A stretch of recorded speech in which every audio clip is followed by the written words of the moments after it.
Smisje Stefan Machgrishni.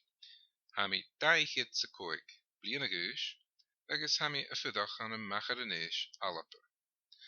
Ha shirach inis suichtje tuv injer hu an de duge, agus se kern bria tarach a haum. Se galig jonsachug rein misje. Ach, gavoor nach el kenjak amenish kersan.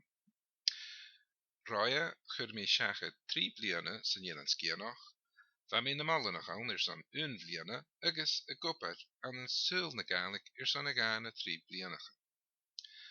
Ha mi haast a gal paartjan nur a surigal, smi gopper in moch jaun heen.